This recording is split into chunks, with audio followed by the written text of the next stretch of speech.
7:20 right now, Sunday evening. This is Midlands Masala on BBC WM. Guggan here with you until 8 o'clock tonight. And talking curry right now, as promised. Birmingham, as I'm sure you're well aware, is home to hundreds of curry houses with a whole variety of South Asian foods on offer. Whether you like it hot, whether you like it mild, I think there's something for everyone in our city, isn't there? And of course, the history of curry in Britain as a whole is very much connected with what's been going on here in Birmingham over the decades. Did you also know that it's the Bangladeshi community who, in particular, have transformed this industry? Many would say have been instrumental in creating Britain's curry culture. I was asking earlier, do let us know what your favourite curry dish is, what the best curry you've ever had is. If you haven't already, the text number's 81333. Start your text with the letters WM and do let us know, get involved. The reason why we're talking about curry in Britain, and in particular the Bangladeshi community's involvement and transformation, like I was saying, of this industry, is because Nights of the Raj is the name of an exhibition which is up and running here in Birmingham. And in the studio to tell us all about it is the co-curator of this exhibition, Mohammed Ali. Welcome to the BBC WM studios. Thank you very much indeed for coming in tonight. Tell me first of all, before we talk about the exhibition itself and how you've got to this point, why you're all dressed up today. You look absolutely fantastic in your three-piece suit there. What's been going on today that's related to this exhibition? Thank you. We've just stepped, literally, it's come out of the museum, with a big gathering. I mean, we've had today hundreds of people, and we're talking from around the country, from the communities, the various communities, but in particular the Bangladesh community came in their droves to see this exhibition. We had some speeches, we kind of welcomed everybody, and there was no space to move inside the gallery. I don't think the museum probably knew, what was going on. It was that packed. Wow. So, yeah, I've literally just stepped out of the museum. We had a kind of a private viewing. But people are coming in their minibuses to come and see this. Oh, I can imagine. I really can. It sounds fantastic, and I'll be swinging by sometime soon as well. Tell me about Nights of the Raj then. How would you sum it up for us? I'll sum it up. This is a unprecedented gathering here, right, in the museum, Birmingham's premier art gallery and museum, telling a unique story of Birmingham's historic curry story. This narrative, this story hasn't been told before. It's an untold story of the Bangladeshi immigrants. My father, which my father was a part of, coming here in the 50s. Their story hasn't been captured, and I want my children, I want the future generations of this community as well as other communities to hear, acknowledge, share the stories, so that the people know that when Britain's national dish became curry, that it was this community that contributed to that.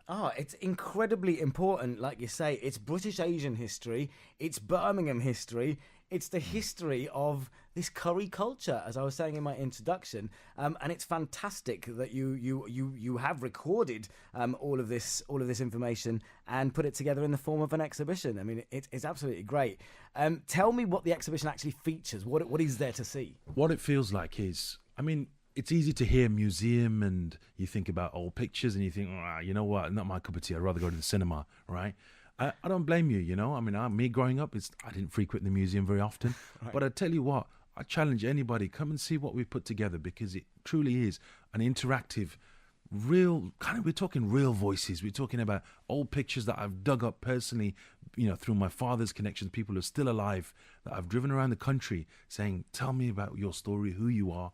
We've got photographs on the wall. We've got big digital touch tables. We've got augmented reality stuff that's jumping out at you with your phone pointed at the wall. We've got old stories, videos, and audio booths where you're listening to some of the old timers, the older generation saying, when I first came to this country, this is how it was. This is the first curry house in Birmingham, and it was on Steelhouse Lane in 1946. Wow. This is what you're going to see and hear. That does sound absolutely incredible. And what are you hoping to highlight in particular with this exhibition of yours? As I mentioned, I think it's about acknowledging in the kind of the society we live in, when we kind of talk, post-Brexit and immigrants and what they really contributed, or sponging off the system, all this kind of discourse, right? I'm saying, listen, you know what? My father, this is very personal to me as well. My father and his generation came here and they grafted, they worked hard. Nothing was easy for them. They came here and contributed to the industry.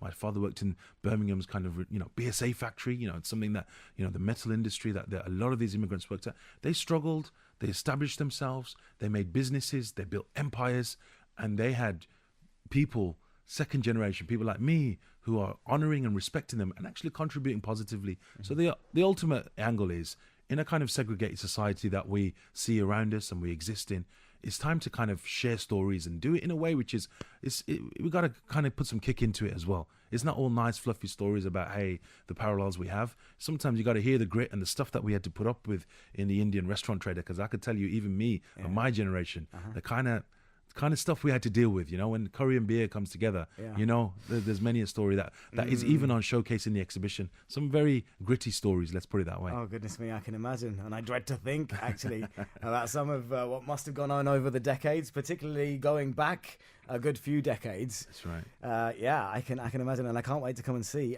exactly what you guys have put together there. How can people find out more about the exhibition itself? And is it free, by the way? Yeah, it's free, 7 days a week, so 10 you can till just turn 5. up You anytime. could just turn up. Right. That's the thing to clarify, because a lot of our community might go, well, it's this whole thing around seeing that spaces like museums that are a bit inaccessible for hard to reach communities, this buzzword you hear, hard to reach. I'd say it's not hard to reach at all. It's free. It's 7 days a week. Bring your aunties, your uncles, people from the community, old and young. Get down to the museum. It's free. And let's take advantage of this, because if we see that the Birmingham's Historic Museum is telling our community stories, this is something to be encouraged. Oh, absolutely. Because this shouldn't be a one-off. This should be the way. This should be the norm. That our publicly funded buildings that we pay tax for, whether we're running restaurants or we're driving in a taxi, we are funding these buildings. So they should also tell everybody's stories. Absolutely right. Couldn't agree with you more. Mohammed, before you got into this particular project, going back quite a way, actually, you were quite well known for being a graffiti artist. You said were. You said were. I'm still am. Are you still doing that? I haven't left Oh, it. brilliant. Okay, I thought that really was something from your past. Okay, so you're still very much a graffiti artist. Tell me about that side of your life and what that exactly means. What do you do as a graffiti artist? I'm a little bit like, I've got different identities. I wear different hats. I love it. I'm painting a wall literally in 2 weeks' time in where am I going next? Cape Town. So I'm painting a mural out there. Wow. So I travel around a lot. I try and do as much as I can for Birmingham still, but I get pulled around quite a bit and travel. I paint. I'm a graffiti artist. I paint murals for different, authorities might commission me. And this is what I do. I believe it or not, yes, I am a full-time artist. I know it's a hard thing to grasp, right? Especially in our communities. Yeah. But I make a living from art. It's not a hobby. Yeah. I don't have a restaurant business in the day and then do a bit of painting on a Sunday afternoon, right? I actually make a living and I have a family and I feed my family by being creative. Very alien concept. I'd see that's changing, thankfully. But creativity is what's driven me. Even though my parents tried to discourage me and said, be a doctor, be a lawyer. See, engineer. I was just going to come to that. I was going to come to the point, how did you get round with your family the fact that you wanted to pursue a career in the arts? I mean, it's just not the done thing, is it? You know what? They tried their best, but I realized it's in my blood. I can't change this. I couldn't be a doctor. I wasn't very good at science anyway, to be honest. Right? But I just couldn't do it. It was part of who I am. And, thankfully my parents eventually accepted it, especially when they see this music exhibition. They're going, oh, now we get it. That art thing that you did actually is positive. It's all coming together, finally. It makes sense. This is dealing with real issues that they can connect with as well. Didn't Dad want you to continue with the restaurant business, though? That was a struggle, yeah. I did struggle. I tried my best to juggle. I used to come home from university on the weekends, help my dad on a Friday, Saturday. Right. And I was trying to juggle it. And then my dad realized, and unfortunately, this is what this exhibition's come at a time where actually it's a crucial time that the crisis. My generation don't want to do that, and that's exactly what my narrative was, unfortunately, or fortunately you could say, because I did do some good things after that. But I think he never forced me into it, but he realized our sons don't want to run a restaurant, a curry house. So it was one of those ones where I kind of left the arts. I left the curry for the arts, really. And that's how it was for me. But now they've both come together. Absolutely. The curry and the art. Isn't that fantastic? Right. Remind us again when the exhibition's on and what time. I mean, the exhibition runs right through to January the 7th. Right. So we've still got a good couple of months to see it 10 till 5 every single day, 7 days a week in a Birmingham Museum and Art Gallery. I would recommend our community come out in their droves to show and prove that our stories are exciting stories that can enter such spaces. Absolutely right. Thank you so much, Mohammed Ali, for coming in and telling us all about that. And good luck with this project. I'll be swinging by to see it myself soon, hopefully. Thank you, man. Thank you very much indeed. Mohammed Ali there, who is co-curator of the Knights of the Raj exhibition. It's running through till January at the Birmingham Museum and Art Gallery.